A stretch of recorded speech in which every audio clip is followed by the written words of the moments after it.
예수님은 이제 내일 새벽이면 십자가에 달려 죽으시게 됩니다. 이러한 십자가의 죽음을 목전에 두신 예수님은 무엇을 하시느냐? 제자들과 만찬을 가지십니다. 그리고 그 자리에서 제자들의 발을 씻겨주시죠. 그게 13장입니다. 그리고 일명 다락방 강화로 알려져 있는 마지막 설교를 제자들에게 하십니다. 그게 14장부터 16장이고 그리고 우리가 지난 시간까지 살펴봤던 대제사장적 기도를 하십니다. 그게 17장입니다. 그리고 이제 예수님은 겟세마네 동산에 가셔서 밤새도록 기도하시다가 붙들려 가서 십자가에 달려 죽으시게 됩니다. 예수님은 우리를 구원하기 위해 이 세상에 오셨습니다. 그런데 그 구원은 하나님이 어떤 분이신지를 드러내어 우리로 알게 하심으로 우리가 하나님은 이런 분이었구나. 근데 내가 하나님을 알지 못해 하나님을 하나님으로 대우를 못했구나 하는 것을 알고, 그래서 우리가 하나님과 바른 관계를 맺음으로 이루어지는 것입니다. 구원이란 하나님과 바른 관계를 맺는 것입니다. 그래서 고린도후서 5장 18절에 보니까 하나님이 예수 그리스도를 통하여 우리를 자기와 화목하게 하셨다고 말씀하시죠. 따라서 예수님의 모든 행위는 첫째, 바로 하나님이 어떤 분이신지를 우리에게 드러내어 알게 해주시는 것입니다. 그리고 두 번째는 우리가 회복해야 할 우리의 모습을 또한 보여주십니다. 오늘 본문에 나오는 예수님이 기도로운 시내를 건너 겟세마네 동산에 가시는 이 모습도 마찬가지입니다. 이걸 통해서 예수님이 기도로운 시내를 건너 겟세마네 동산에 들어가시는 이 모습을 통해서 예수님은 첫째 하나님이 어떤 분이신지를 우리에게 드러내어 알게 해주실 뿐만 아니라 또한 우리가 회복해야 될 우리의 모습을 보여주시는 것입니다. 그래서 예수님을 두고 하나님이시면서 동시에 사람이시다 그렇게 말씀하는 것입니다. 예수님은 자기의 존재와 삶을 통해서 하나님이 어떤 분이신지를 우리에게 드러내어 알게 해주시고 또 우리가 회복해야 될 모습이 무엇인지를 동시에 보여주시는 것입니다. 자, 그럼 오늘 본문을 통해서 예수님이 우리에게 알게 해주시는 하나님은 어떤 분이시며 또 우리가 회복해야 될 모습은 무엇인지, 예수님 오늘 본문을 통해서는 무엇을 가르쳐 주는지 우리 한번 살펴보도록 하겠습니다. 먼저 1절, 우리 한번 1절을 같이 읽습니다. 같이 읽습니다. 시작. 예수께서 이 말씀을 하시고 제자들과 함께 기드론 시내 건너편으로 가시니 그곳에 동산이 있는데 들어가시니라. 예수께서 이 말씀을 하시고 해서 이 말씀이란 요한복음 13장부터 17장까지 해서 예수님이 하셨던 말씀을 가리킵니다. 여기에서 예수님은 죽음을 앞두고 유언과 같은 말씀을 마지막으로 제자들에게 하십니다. 그런 다음 십자가의 죽음을 향해 나아가십니다. 그러니까 이건 첫째 우리에게 뭘 말씀하느냐? 창세전에 하나님이 스스로 언약을, 맹세를, 즉 유언을 하셨다는 것입니다. 그리고 하나님은 스스로 하신 그 언약, 유언에 따라서 죽으셨다는 것입니다. 그래서 우리로 하여금 하나님의 생명의 모든 것에 참여하게 해 주셨다는 거예요. 이걸 먼저 예수님은 우리에게 보여주고 계십니다. 이게 도대체 무슨 의미일까요? 히브리서 9장 16절 17절입니다. 유언은 유언한 자가 죽어야 되나니 유언은 그 사람이 죽은 후에야 유효한즉 유언한 자가 살아있는 동안에는 효력이 없느니라. 이 히브리서 9장을 읽어보면 하나님의 언약에 대해서 설명을 하고 있습니다. 헬라어로 언약이라는 단어가 몇 개 있는데 이 히브리서 기자는 그 중에서 디아데케라는 단어를 사용하고 있습니다.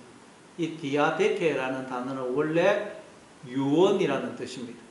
그러니까 하나님의 언약, 하나님이 스스로 하신 그 언약은 우리 인간이 가진 개념으로 보자면 유언과 비슷하다는 유언. 여러분, 유언은 어떤 것이죠? 당사자가 일방적으로 내가 죽고 나면 나에게 있는 이 집을, 저 땅을, 이 회사를 누구에게 물려주겠다라고 공식적으로 약속하는 것이죠. 그런데 그 유언이 효력을 발생하려면 그것만으로는 부족하고, 첫째, 유언을 한 사람이 죽어야 됩니다. 죽고 나면 이거 물려주겠다 그 약속이기 때문에 그 사람이 안 죽으면 말짱 도루묵입니다. 그리고 둘째는 상대방이 수락을 해야 됩니다. 저는 그거 안 받겠습니다. 그러면 유언은 효력을 발생하지 않습니다. 예, 제가 그분의 뜻에 따라 그걸 물려받아서 잘 유지하겠습니다. 그렇게 수락을 해야 유언이 최종적으로 효력을 발생하는 것입니다. 이게 유언입니다. 그런데 하나님이 창세전에 하신 언약, 하나님이 창세전에 당신의 뜻에 따라 우리를 다 지었었다 그러죠. 그러니까 하나님이 창세전에 스스로 하신 언약은 우리 인간이 가진 개념으로 보자면 유언과 비슷하다는 거예요. 그럼 도대체 하나님이 창세전에 어떤 유언을 하셨을까요? 하나님이 창세전에 스스로 내가 내 생명을 부어 내 자녀를 창조해야 되겠다. 그리고 그들에게 나의 모든 것을 물려주어야 되겠다라고 스스로 언약을, 맹세를, 즉 유언을 하셨다는 것입니다. 그래서 하나님은 스스로 하신 그 유언에 따라 당신의 생명을 부어 우리를 낳으신 것입니다. 하나님이 당신의 생명을 우리에게 주신 것, 이게 말하자면 하나님의 죽으심이에요. 죽으심. 그래서 에베소서 1장 3절에 보니까 하나님이 창세전에 그리스도 안에서 하늘에 속한 모든 신령한 복을 우리에게 주어서 우리를 하나님의 아들들이 되게 하셨다. 그렇게 말씀하시죠. 자, 하나님이 유언에 따라 죽으셨어요. 그리고 생명을 두고 우리를 지었었어요. 근데 유언이 최종적으로 효력을 발생하려면 마지막으로 유언의 혜택자인 우리가 수락을 해야 됩니다. 우리가 하나님의 유언을 수락한다는 말은 무슨 뜻이겠어요? 내게 주어진 생명, 지혜, 은사, 존귀, 영광, 부 모든 건 내 것이 아니고 하나님이 유언에 따라 나에게 주신 것이네요 하는 걸 알고 내 인생을, 나의 전부를 주인 되신 하나님께 돌려드리고 하나님의 다스림을 받아들이는 것을 말합니다. 그럴 때 우리는 하나님의 모든 것을 물려받게 되는 것입니다. 하나님 나라를 상속받게 됩니다. 하나님의 신성한 성품에 참여하게 됩니다. 그러니까 여러분, 우리가 모든 걸 하나님께 돌려드리면 하나님 나라를 상속받습니다. 하나님의 모든 것이 내 것이 돼요. 그러나 우리가 내가 주인이 되어서 움켜쥐면 다 빼앗깁니다. 나의 옛사람이 죽으면 삽니다. 그러나 살고자 하면 죽습니다. 이게 하나님 나라의 원리입니다. 자, 예수님은 지금까지 마지막 유언과 같은 말씀을 하신 후에 십자가에 죽기 위해 기드론 시내를 통과하는 것을 통해서 먼저 이걸 우리에게 알려주고 계시는 것입니다. 자, 그런데 오늘 본문에 보니까 이 기드론 시내가 나오죠. 기드론 시내. 이 기드론 시내는 신약에서 오직 여기만 나옵니다. 이 기드론 시내는 예루살렘 성과 감람산 사이에 있는 계곡이에요. 저 맞은편 반대편에는 흰놈의 골짜기가 있고 이 동쪽으로 예루살렘 성과 감람산 사이에 있는 계곡입니다. 이 기드론 시내는 예루살렘 성 그 지표면에서 약 120m 깊이로 그렇게 파여진 깊은 계곡입니다. 평소에는 비가 올 때는 이 계곡에 물이 흐르지만 건기 때에는 물이 흐르지 않는 그런 계곡입니다. 그런데 스가랴서 14장 8절에 보면 그날의 생수가 예루살렘에서 솟아나서 절반은 동해로 절반은 서해로 흐를 것이라. 여름에도 겨울에도 그러하리라 그렇게 말씀하는데, 여기서 생수가 솟아나서 절반은 동해로 절반은 서해로 흐를 것이라고 하는 이곳이 바로 기드론 시내를 가리킵니다. 그리고 이 사건은 바로 부활을 가리킵니다. 그래서 이 기드론 계곡 근처에는 수많은 무덤이 있습니다. 사람들이 부활을 바라보고 가족들의 시신을 여기에다, 이 근처에다가 묻은 거예요. 그래서 이 기드론 시내 근처에는, 계곡 근처에는 수많은 무덤들이 있어요. 그래서 이 기드론 시내를 흔히 죽음의 골짜기, 무덤의 골짜기라고 부릅니다. 어떤 이들은 에스겔 37장에서 그 에스겔 선지자가 봤던 마른 뼈들이 널브러져 있던 그 골짜기도 이 기드론 시내였을 것이다 그렇게 생각합니다. 자, 그런데 재미있는 것은 이 기드론 시내 건너편에 뭐가 있다고 그럽니까? 동산이 있다 그러죠. 동산. 공간복음에서는 그냥 겟세마네라고 그래요. 동산이라는 말을 붙이지 않고 그냥 겟세마네라고 그러는데, 이 사도 요한은 또 겟세마네라는 이름은 빼고 그냥 동산이라 그래요. 동산. 그러니까 사도 요한은 이 동산이라는 말을 통해서 우리에게 뭔가를 지금 가르치려고 하고 있는 것입니다. 그럼 여러분, 이 동산은 무엇을 상징하겠습니까? 네, 이 동산, 기드론 시내를 지나면 동산이 있다. 바로 이 동산은 에덴 동산을 상징합니다. 우리 창세기 2장 8절부터 10절입니다. 창세기 2장 8절부터 10절 같이 읽습니다. 시작. 여호와 하나님의 동방의 에덴에 하나님이 그 땅에서 보기에 아름답고 먹기에 좋은 나무가 나게 하시니 동산 가운데는 생명나무와 선악을 알게 하는 나무도 있더라. 강이 에덴에서 흘러나와 동산을 적시고 되었으니, 하나님이 동방의 에덴에 동산을 창설하시고 그 지으신 사람을 거기 두셨다고 말씀합니다. 에덴이라는 말이 기쁨이라는 뜻입니다. 하나님이 바로 우리를 품으시고 또 우리 안에 들어오심으로 하나님의 품이라는 에덴 동산, 또 우리의 마음이라는 에덴 동산을 우리에게 허락하신 것을 말씀합니다. 그러니까 지금 우리는 다 에덴 동산 안에 들어와 있고 또 우리의 마음이 에덴 동산입니다. 그런데 우리가 어떻게 해서 이 에덴 동산 안에 들어오게 되었느냐? 바로 하나님이 자신을 우리에게 주셔서 우리와 하나가 되어 주심으로입니다. 그걸 두고 성경은 하나님이 우리의 남편이 되어 우리의 손을 잡고 우리를 이 에덴 동산 안으로 이끄셨다고 말씀해요. 예레미야 31장 31절 이하에 보면 하나님이 우리의 남편이 되어 우리의 손을 잡고 애굽에서 우리를 이끌어내셨다 그러죠. 우리를 애굽에서 이끌어내셨다는 말은 첫째, 우리를 이 세상에 생명으로 태어나게 하신 것을 말합니다.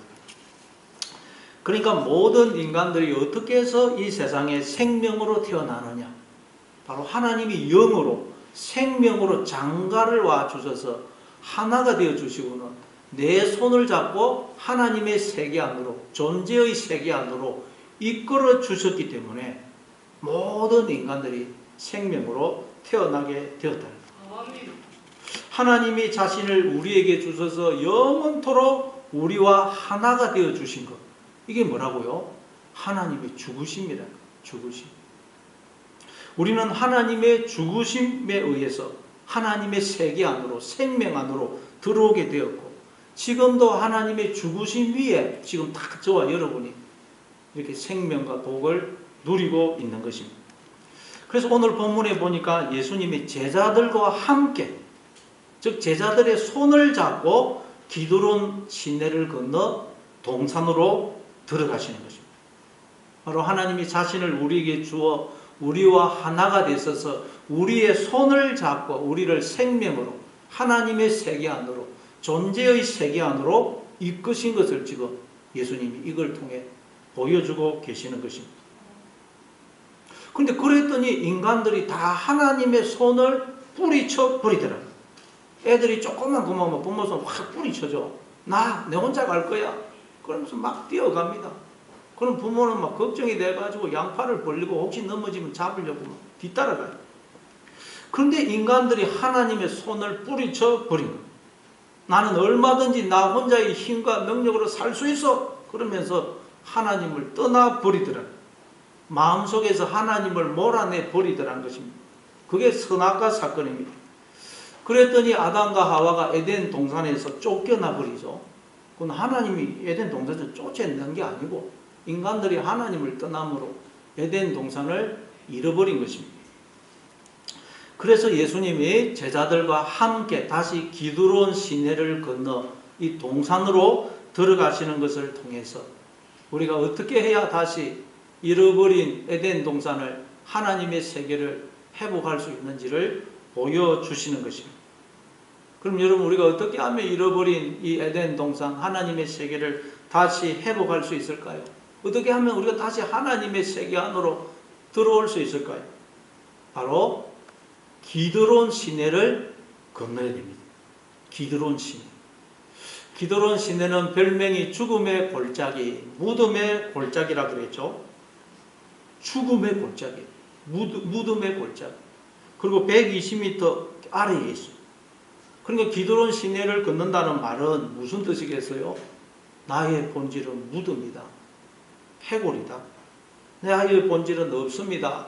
하는 것을 알고 오직 눈을 들어 생명이신 하나님만 바라보는 것을 의미합니다. 그때 우리는 에덴 동산 안으로 하나님의 세계 안으로 들어오게 되는 것입니다. 창세기 2장 7절에 보니까 여호와 하나님이 땅에 흙으로 사람을 지으시고 그 코에 생기를 불어넣으니 사람이 생명이 되더라 그러죠. 그러니까 우리의 본질은 흙이에요. 무덤입니다. 그런데 무덤인 우리 안에 하나님이 생기로 영으로 생명으로 들어와 주셔서 하나가 되어 주심으로 지금 우리가 그 하나님의 생명과 존재에 참여하여 이렇게 다 생명으로 존재하고 있는 것입니다. 따라서 하나님이 우리를 떠나면 우리는 무덤이 됩니다. 무덤. 해골이 됩니다. 그래서 사람이 죽으면 즉 영혼이 생명인 그에게서 떠나면 사람은 시체가 되고 시간이 지나면 해골이 됩니다. 바로 인간의 본질은 해골임을, 무덤임을 우리에게 보여주는 것입니다. 그래서 출애굽기 13장 19절에 보면 모세가 이스라엘 백성들을 데리고 애굽을 나올 때 무엇을 어깨에 메었다 그럽니까?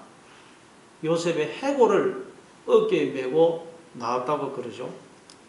출애굽기 13장 19절에 보니까 모세가 요셉의 해골을 가졌으니 이는 요셉이 이스라엘 자손으로 단단히 맹세하게 하여 이르기를 하나님이 반드시 너희를 찾아오시리니 너희는 내 유고를 여기서 가지고 나가라 하였음이더라. 그래서 모세가 요셉의 해골을 메고 애굽을 나옵니다. 이 말은 모세가 그렇지 나의 본질은 해골이지 무덤이지 하는 것을 알고 오직 생명이신 하나님을 바라보았다는 거예요. 그때 우리는 무덤에서 나오게 된다는 거예요. 이 애굽이라는 말이 히브리어로 미츠라임인데 무덤이라는 뜻이라고 했죠. 나의 본질은 무덤이다, 해골이다 하는 걸 알고 생명이신 하나님만 바라보고 의지할 때 우리는 무덤에서 나와 하나님의 세계 안으로 에덴 동산 안으로 들어오게 된다는 것입니다. 여러분 날마다 그러니 나의 본질은 무덤이다, 해골이다. 나는 원래 없음이었다. 그런데 하나님이 영원토록 나와 하나가 되어 주심으로 내가 지금 하나님의 그 생명과 존재에 참여하고 있는 것이다. 그러니 내 지금 생명, 나라는 존재가 내 것이 아니다 하는 걸 기억하고 하나님께 나의 모든 것을 돌려드리고 하나님의 다스림을 받아들이시는 여러분 되시기를 바랍니다. 날마다 낮은 곳으로 내려가서 오직 하나님을 향하여 입을 여시는 여러분 되시기를 바랍니다. 그때 우리는 무덤에서 나와 애굽에서 나와 하나님의 세계 안으로 들어오게 되는 것입니다. 그래서 이스라엘 백성들이 애굽을 나올 때 어디를 또 통과합니까? 애굽을 나올 때 어디를 통냐? 홍해를 지납니다. 홍해를 지나야 애굽에서 완전히 나와요. 그런데 이스라엘 백성들이 홍해를 건넌 사건을 두고 사도 바울은 뭐라고 설명을 하느냐? 고린도전서 10장 1절 2절에 보니까 형제들아 나는 너희가 알지 못하기를 원하지 아니하노니 우리 조상들이 다 구름 아래에 있고 바다 가운데로 지나며 모세에게 속하여 다 구름과 바다에서 세례를 받고 이스라엘 백성들이 모세를 따라 홍해를 건넌 사건을 두고 사도 바울은 저들이 모세에게 속하여 구름과 바다에서 세례를 받았다 그래요. 세례라는 것은 내가 주인이고 머리인 나의 옛사람은 죽고 하나님이 주인이시고 머리이신 새 사람으로 거듭나는 것을 말해요. 근데 그들이 모세에게 속하여 세례를 받았다 그래요. 그러니까 지금 모세는 예수 그리스도를 예표하는 인물로 등장하는 것입니다. 따라서 모세에게 속했다는 말은 모세 안에 거했다는 말이고 우리가 그리스도 안에 거하죠. 모세 안에 거했다는 말이고 모세 안에 거했다는 말은 저들이 다 모세와 같은 마음을 품었다는 것. 모세처럼 되었다는 것. 그럼 모세는 어떤 마음이었습니까? 요셉의 해골을 메고 나온 것입니다. 즉 모세는 나의 본질은 해골이다. 무덤이다. 나무 막대기에 불과하다. 그런데 하나님이 나를 품으시고 내 안에 들어와 주심으로 내가 하나님의 생명과 존재에 참여하고 있다. 하나님을 떠나면 나는 무덤일 수밖에 없다는 걸 알고 오직 하나님만 바라보고 의지한 것입니다. 그래서 출애굽기 4장 20절에 보면 모세가 하나님 말씀에 순종하여 이스라엘 백성을 애굽에서 구원해내기 위해서 애굽으로 내려가니까 성경에 보니까 모세가 하나님의 지팡이를 손에 잡아더라. 모세가 지금까지 양을 치느라 40년 동안 손에 붙들고 있던 그 지팡이를 두고 모세가 여호와의 지팡이를 손에 잡아더라고 그래. 그러니까 성경은 모세가 들고 있는 그 지팡이를 빌어서 우리에게 진리를 설명하고 있는 것입니다. 말하자면 우리는 다 지팡이라는 거예요. 마른 막대기라는 거예요. 그런데 우리가 다 하나님의 손에 붙들려 있기 때문에 하나님이 바짝 마른 막대기인 우리와 영원히 하나가 되어 주셨기 때문에 바짝 마른 막대기인 우리에게 지금 이렇게 생명이 흐르고 온갖 지혜와 재주와 존귀와 영광과 능력이 나타나고 있는 것입니다. 그런데 모세는 그동안 나는 내 힘과 능력으로 이스라엘 백성을 구원할 수 있다. 나는 얼마든지 내 힘과 능력으로 살 수 있다. 라고 착각한 거죠. 하나님을 떠난 것입니다. 하나님을 의지하지 않은 것입니다. 그랬더니 어떻게 되죠? 살인자가 되어서 저 미디안 광야로 도망가서 40년 동안 거기서 장인의 양을 치게 됩니다. 애굽의 궁전에서 왕자로 살던 모세가 아무것도 없는 그 광야에서 그것도 자기의 양도 아닌 장인의 양을 40년 동안 친 것이에요. 그러다가 40년이 흘러 나이가 80이 되었습니다. 모세의 심정이 어떻겠어요, 여러분? 이야, 나는 아무것도 아니구나. 내 힘으로 할 수 있는 건 아무것도 없구나. 내 인생은 실패구나. 이러다가 내 인생이 이제 끝나는구나 하는 생각에 절망, 좌절, 분노, 해안에 사로잡혔을 거예요. 늘 인생이 우울했을 것입니다. 아마 이때 모세의 얼굴에서 웃음이라고는 아마 찾아보기가 어려웠을 것입니다. 그런데 그때 하나님이 그런 모세를 찾아오셔서 모세야 너 애굽에 가서 내 백성 이스라엘을 구원해내라 그러십니다. 그러니 모세가 얼마나 기가 찼겠어요. 아니 제가 정보 힘 있을 때는 뭐 하시다가 이제 와서 왜 이러십니까? 저는 못합니다. 모세야 내가 너와 함께 하겠다. 아니 제가 이 나이에 무슨 재주로 그들을 구원한다는 말입니까? 저는 못합니다. 말도 안 되는 소리 하지 마십시오. 모세야 내가 너와 함께 하겠다. 아무리 그래도 저는 못합니다. 모세야 내가 너와 함께 하겠다. 그러자 모세가 드디어 그렇지 나는 마른 막대기에 불과한 자지 하는 걸 알고 나와 함께 하시는 하나님을 의지하고 애굽으로 내려가게 됩니다. 그러니까 드디어 모세가 하나님의 손에 온전히 붙잡힌 지팡이가 된 것. 그걸 두고 성경이 모세가 여호와의 지팡이를 손에 잡았더라. 그러니까 이전에 모세는 말하자면 지팡이에 불과한 모세가 하나님을 지팡이처럼 잡고 있었던 거예요. 주객이 전도된 것입니다. 지팡이가 지가 주인이고 자기를 손에 쥐고 있는 주인을 지팡이처럼 잡고 있은 거예요. 착각한 것입니다. 그러니 뭐가 되겠어요, 여러분? 이게 하나님을 떠난 모든 인간의 실상입니다. 여러분은 혹시 하나님을 지팡이처럼 생각하고 그렇게 취급하고 있지는 않습니까? 하나님과 상관없이 마음대로 생각하고 마음대로 말하고 마음대로 행동하고 마치 내 인생이 내 것이냐? 내 지혜와 능력과 힘으로 얼마든지 살 수 있는 것처럼 그렇게 살고 있지는 않습니까? 그렇다면 여러분은 하나님의 손을 벗어난 지팡이가 되는 거예요. 그럼 그 지팡이는 그냥 땅에 널브러져 바람에 날리고 짐승과 짓밟히는 그 막대기에 불과해요. 아무 짝에도 쓸모가 없어요. 모아다가 불에 태우는 것 외에는 쓸모가 없습니다. 그런데 이스라엘 백성들이 모세에게 속했다는 말은 모세 안에 거했다는 말이고, 모세 안에 거했다는 말은 모세처럼 나의 본질은 마른 막대기구나 하는 걸 알고 오직 하나님만 바라보고 의지했다는 말이에요. 그럴 때 애굽에서 무덤에서 나와 하나님의 세계 안으로 에덴 동산 안으로 들어오게 되는 것입니다. 그걸 두고 성경은 이스라엘 백성들이 모세에게 속하여 구름과 바다에서 다 세례를 받았다 그러는 거예요. 이게 바로 여러분 기드론 시내를 건너는 것입니다. 기드론 시내. 우리는 날마다 기드론 시내를 건너야 됩니다. 왜냐하면 우리는 틈만 나면 하나님을 떠나기 때문에. 나에게 뭔가 힘이 있고 돈이 있고 일이 잘 풀린다 싶으면 우리는 하나님을 의지하지 않습니다. 그게 본능이에요. 우리의. 기도하지 않습니다. 여러분 누가 그 죽음의 골짜기 기드론 시내에 내려가고 싶어 하겠어요? 다 올라가고 싶어 하지. 우리는 본능적으로 그 죽음의 골짜기에 내려가는 걸 싫어해요. 그러나 기드론 시내를 건너지 않으면 우리는 결코 하나님의 세계 안으로 들어올 수 없습니다.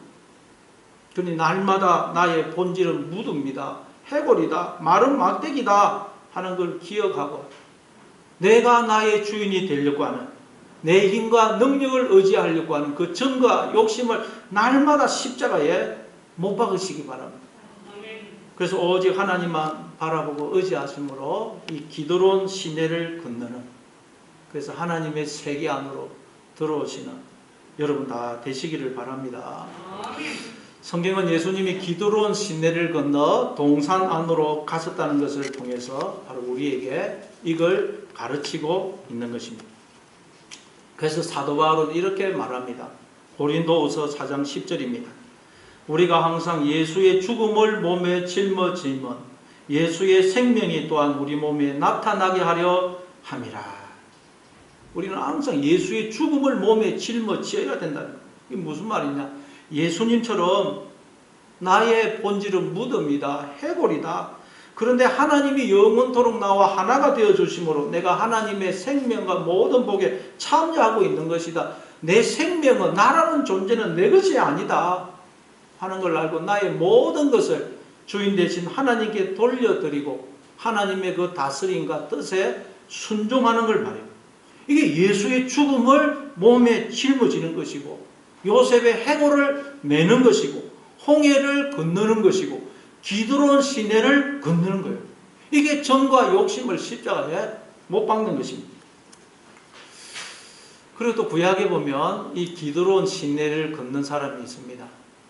누구죠? 다윗입니다.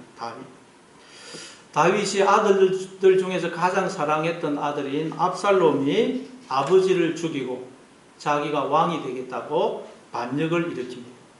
그 반역 세력이 아주 그냥 힘을 얻어서 예루살렘으로 쳐들어와요.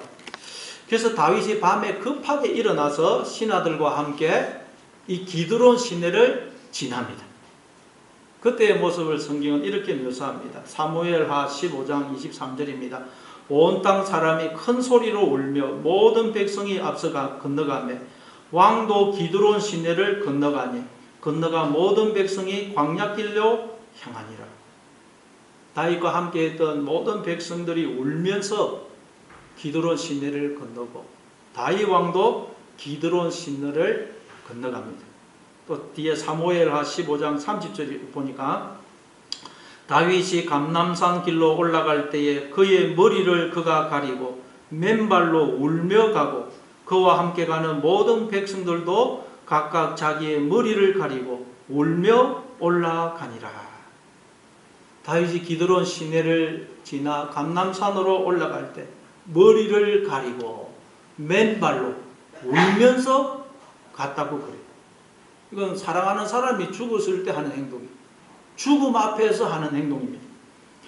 여러분, 지금 다윗이 왜 이렇게 머리를 가리고 맨발로 울면서 지금 이렇게 도망을 가고 있습니까? 물론 압살롬 반역인데 그 압살롬 반역은 왜 일어났습니까? 다윗이 바세바와의 간통하고 그걸 은폐하기 위해서 그 남편 우리아를 죽인 범죄 때문입니다. 그런데 다윗은 놀란 것은 다윗은 그렇게 끔찍한 죄를 지어놨고도 자기가 그렇게 끔찍한 죄를 지었다는 사실을 인식을 못합니다. 여러분, 다윗이 얼마나 경건했던 사람입니까? 다윗만큼 구약에서 경건했던 사람이 없어요. 그런데 다윗은 그렇게 끔찍한 죄를 지어놓고도 자기가 지금 그렇게 끔찍한 죄를 지었다는 사실을 인식을 못하고 있어요. 나단 선지자가 와가지고 당신이 바로 그 사람이요 그러니까 다윗이 소스러치게 놀라요. 다윗이 그때 놀란 것은 내가 그렇게 끔찍한 죄를 지었구나 하는 사실 때문에도 놀랐지만 더 놀란 것은 내가 그렇게 끔찍한 죄를 지어놓고도 그걸 모르고 있었다는 사실에 더 놀란 거예요. 다윗은 너무너무 충격을 받게 돼요. 비로소 그때 다윗은 자기의 본질을 깨닫게 돼요. 그때 고백한 게 시편 51편 아니에요. 시편 51편 5절입니다. 내가 제압 중에서 출생하였으며 어머니가 제 중에서 나를 잉태하였나이다. 나라는 존재는 어떤 존재냐? 죄라는 죄로 만들어진 죄인이더라는 거예요. 나의 본질은 죄인이더라는 거예요. 가만히 보니까 나에게 주신 생명 모든 건 하나님의 것인데 하나님의 것을 도둑질 해가지고 주인 노릇하고 있으면서도 그걸 모르고 있는 강도 도둑놈이더라는 거예요. 우리가 다 그렇지 않습니까? 하나님의 것을 도둑질 해가지고 주인 노릇하고 있으면 그걸 아무도 모르고 있어요. 이걸 다윗이 깨달은 거예요. 충격을 받은 거예요. 하나님이여, 또 10편 51편 10절에 보니까 하나님이여 내 속에 정한 마음을 창조하시고 내 안에 정직한 영을 새롭게 하소서. 그래서 하나님이 내 속에 정한 마음을 창조해 주시고 정직한 영을 새롭게 해주지 않으면 나는 아무 희망이 없는 존재라는 것을 안 것입니다. 다윗은 이 사건 때문에 이 기드론 시내를 건너면서 자기의 본질을 깨달은 것입니다. 하나님, 저는 죄인입니다. 죄인. 저의 본질은 무덤이고 해골입니다. 그래서 하나님이 당신을 주셔서 내가 하나님의 생명 모든 것에 참여하고 있는데도 그 하나님의 것을 도둑질 해가 주인 노릇하고 있으면서도 그걸 모르고 있는 죄인 중에 개수입니다. 저는 하나님이 전적으로 은혜와 긍휼을 베풀어 주지 않으면 아무 소망이 없는 자네요 하고 하나님의 은혜와 긍휼을 구한 것입니다. 이게 여러분 다윗이 울면서 머리를 가리고 울면서 맨발로 기드론 시내를 건넜다는 것에 담겨있는 의미입니다. 그렇게 해서 다윗은 하나님의 세계 안으로 들어오게 된 거예요. 다윗이 다시 왕이 되어서 왕궁 안으로 들어오죠. 다윗은 여러분 이 사건 이후로 하나님의 세계 안으로 온전히 들어오게 된 것입니다. 이 사건 이전과 이후는 다윗의 인생에서 완전히 달라져요. 마태복음 15장에도 보면 영적으로 이 기드론 시내를 건넌 한 여인이 나옵니다. 한 번은 예수님이 이방 지역인 두로와 시돈 지역으로 갔었습니다. 그랬더니 한 가나안 여자가 예수님의 뒤에 와가지고 주 다윗의 자손이여 나를 불쌍히 여기소서 내 딸이 흉악한 귀신이 들렸습니다. 계속 따라오면서 소리를 질러요. 그러나 예수님은 한 말씀도 대답하지 않으시고 그냥 길을 가십니다. 그래서 제자들이 예수님 저 여자 저렇게 계속 따라오면서 소리를 지르는데 어떻게 좀 하십시오. 그래요. 그래서 예수님이 나는 이스라엘 집에 잃어버린 양 외에는 보내심을 받지 아니하였느니라 그래요. 그럼 왜 이방지고 왜 가신 것입니까? 그러고 있는데 그 여자가 와서 예수님께 절을 하면서 주여 저를 도와주소서 하고 그래요. 그래서 예수님이 자녀의 떡을 취하여 개들에게 던짐이 마땅하지 아니하다 그래요. 이 말은 너는 개 같은 자야. 너의 본질은 짐승이야. 라는 말이에요. 그러자 그 여인이 뭐라 그래요? 주여 맞습니다. 저는 개 같은 자가 맞습니다. 저의 본질은 짐승입니다. 그러나 개들도 주인의 상에서 떨어지는 부스러기를 먹지 않습니까? 그러니 개와 같은 저에게 부스러기 은혜라도 좀 주십시오. 그렇지 않으면 저는 죽을 수밖에 없습니다. 그렇게 하나님 예수님께 은혜를 구합니다. 그러자 예수님이 여자야 내 믿음이 크도다. 내 믿음대로 될지어다. 그래요. 그때부터 그의 딸이 나았다고 그럽니다. 이 여인도 기드론 시내 죽음의 골짜기를 통과한 거예요. 그래서 하나님의 세계 안으로 들어온 것입니다. 여러분 사실 우리가 인생을 살아보니 나의 본질은 짐승이구나. 나는 짐승과 다를 게 없구나 하는 걸 깨닫지 않습니까? 그래서 이사야서 41장 14절에도 보면 하나님이 우리를 향해 너 버러지 같은 야곱아 그러시죠. 우리는 원래 본질이 무덤이고 해골인데 하나님이 모든 걸 주시는데 그걸 도둑질해서 주인 노릇하고 있으면서도 그걸 알지 못하는 짐승과 같은 존재라 개 같은 자라는. 그러니 우리는 날마다 예수님의 발 앞에 엎드려 주님 저는 짐승입니다. 벌레만도 못한 놈입니다. 그러니 불쌍히 여겨 주옵소서 은혜를 베풀어 주옵소서 하고 전적으로 은혜와 긍휼을 구해야 되는 것입니다. 그럴 때 우리는 기드론 시내를 건너 이 에덴 동산 안으로 하나님의 세계 안으로 들어오게 되는 것입니다. 그래서 성경에 보면 히브리인이라는 말이 나오는데 이 히브리인이라는 말의 뜻이 강을 건넌 사람이라는 뜻이에요.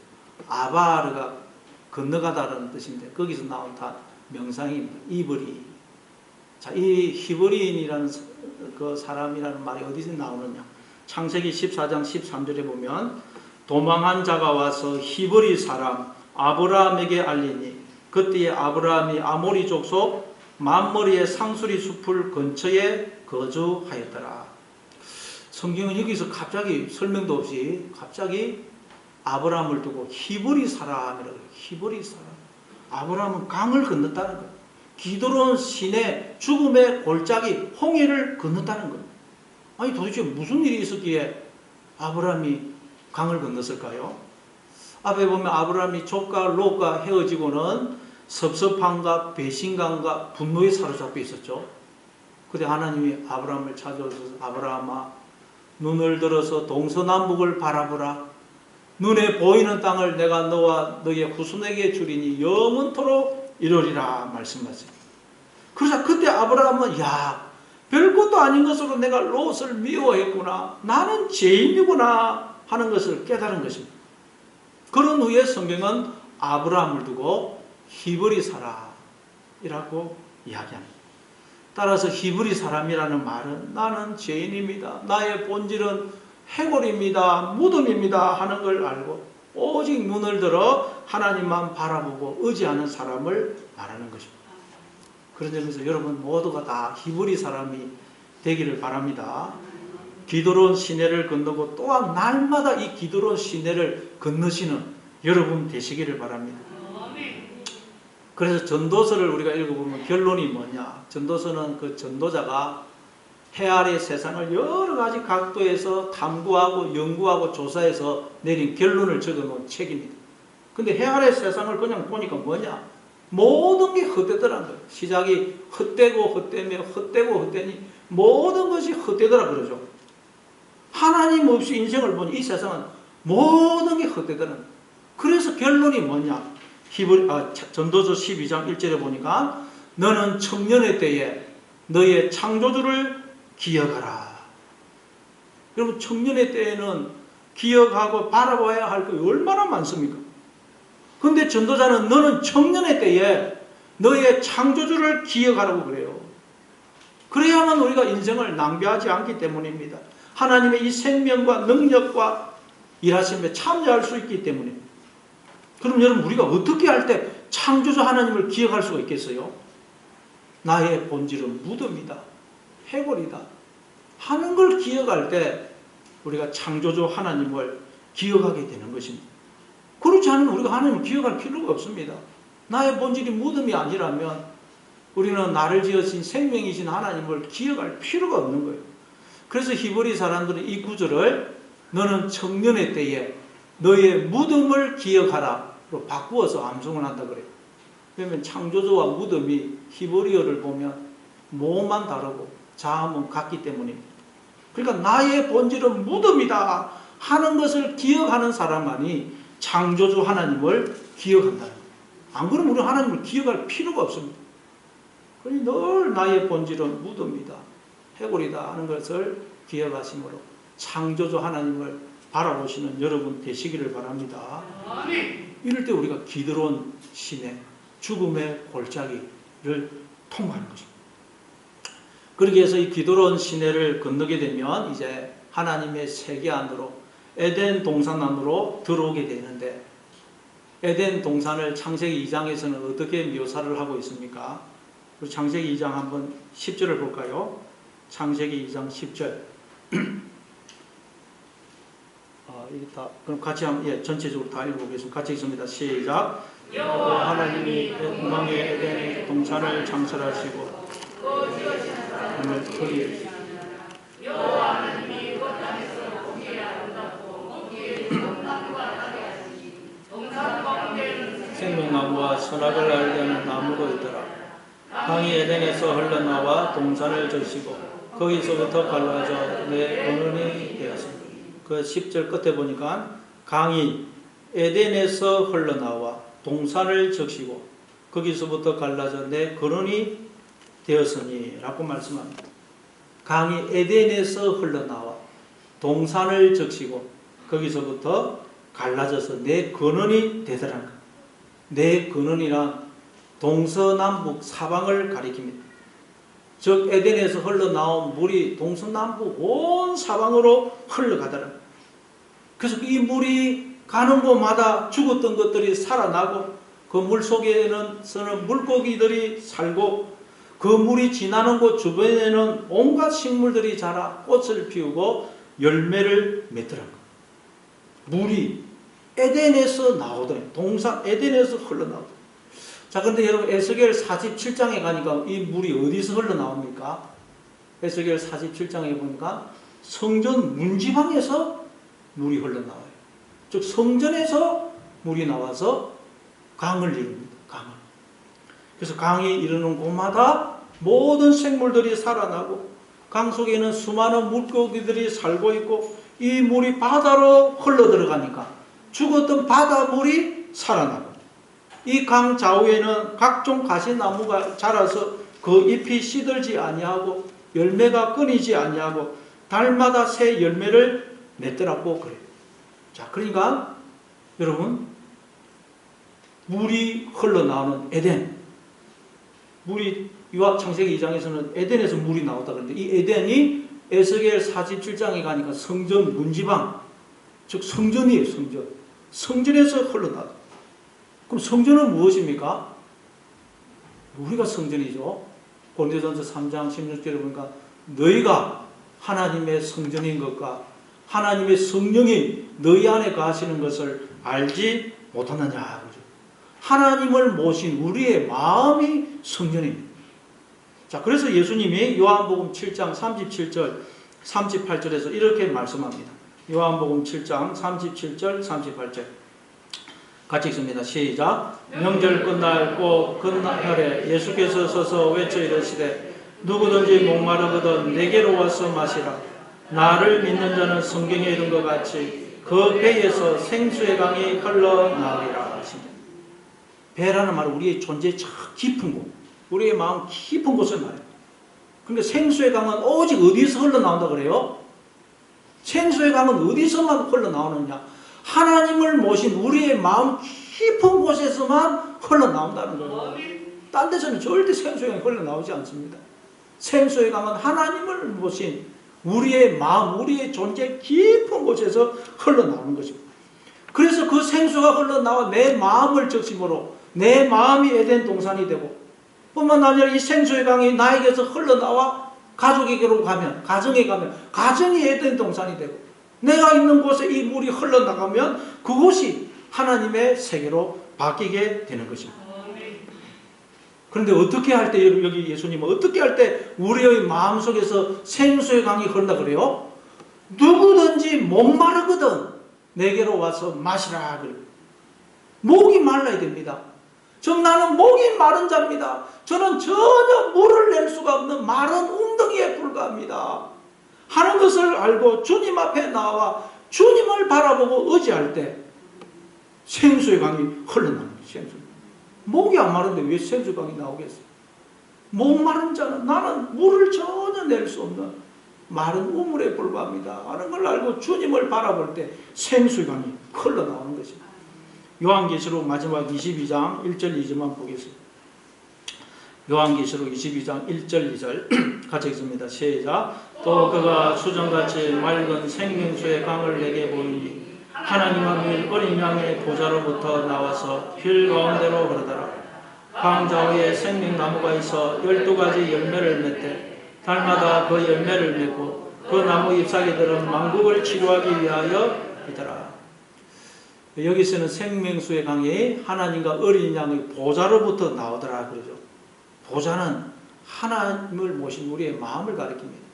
하나님을 모신 우리의 마음.